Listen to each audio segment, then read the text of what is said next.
one of the first things you do when you're going to cut a record is you kind of want to time out the record to see how much space it's going to take up on the actual disc. So you have to set this meter that says LPI, that stands for lines per inch, and you can see that's times 100. So currently it would be set to 350 lines per inch.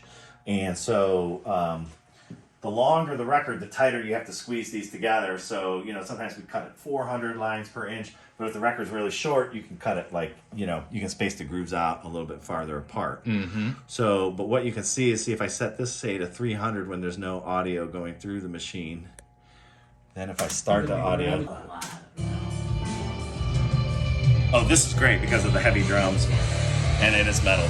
So you can see...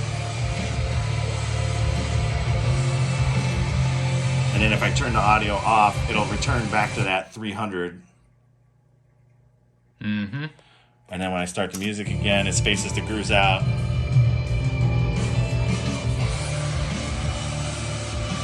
So that's the same as, you can see, if you take a look here, the way we have the session set up.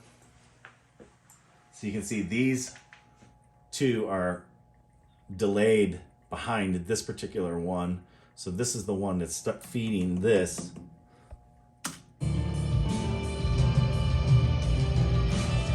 And then it spaces the grooves, and then it sends this one to the cutter head. So the groove has already been moved out of the way by the time the audio hits the cutter head. And that is the cutter head right yeah. there, right? Yeah.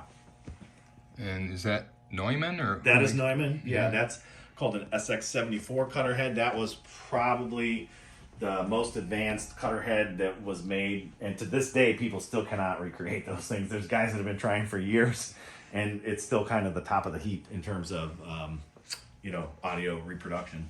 And how old is this one? Probably from the 1970s, I would say. So each one of these sets of playback heads, you can see this little diagram here with these little kind of charts on it. That's to create that same delay that I just do simply on the computer now. You would actually have is like you've ever had an Echoplex or anything like that? So think of the same kind of thing. Tape delay. Yeah, so this is essentially a tape delay machine, and it has two sets of playback heads. So it sends the one signal to the machine first, and then the second one would be the one that you're actually cutting from. And then the machine adjusts in between those two. Yeah. And again, it's just a 1/4 inch, and it's... This one would be 15 and 30 IPS. 15 or 30. Yeah. Most masters you find these days are 15, and then in the 80s and 90s they got real hot on doing 30, but at tape cost these days nobody wants to. According to the guy that built them, this was the same finish that goes on like Steinway pianos. Yeah.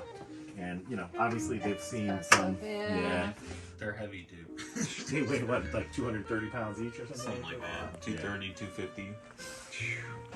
Whatever it takes. And you're in the sweet spot here. Yeah. These are kind of wonky because they're 2-track masters, but as opposed to a mix. So you're comparing a vintage vinyl transferred to digital against an original mastered tape that's been transferred to digital. I don't know where he's sourcing the masters from. He may be sourcing them from like CDs and stuff like that. So I don't know. This one might be because that's the pressing. That's the vinyl, obviously. Yeah, that's the pressing. And this is the digital that we're working on to make a new pressing. So we're kind of debating.